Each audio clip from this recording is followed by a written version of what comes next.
10 के तू फूल ले ला 20 के मिठाई चला देवी मैया के कर पूजाई। 10 के तू फूल ले ला 20 के मिठाई चला देवी मैया के कर पूजाई। बुझनी जी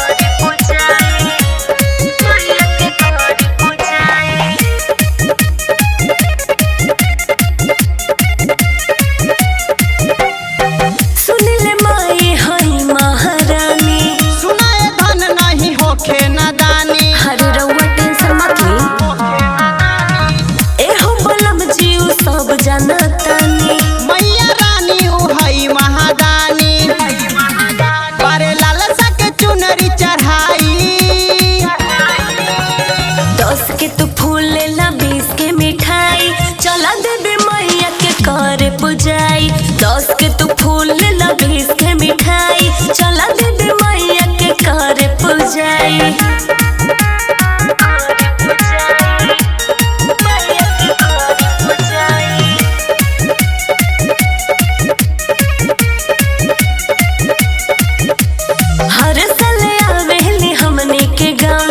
दिल में भरल हमरा भगती के भावजी। हरे ऐसन सुहाना दिने बा राइटर जोहर पिया देर न लगाओ जी। जाके बसंत बिहारी के बुलाओ जी सते उनहु के करी है भलाई।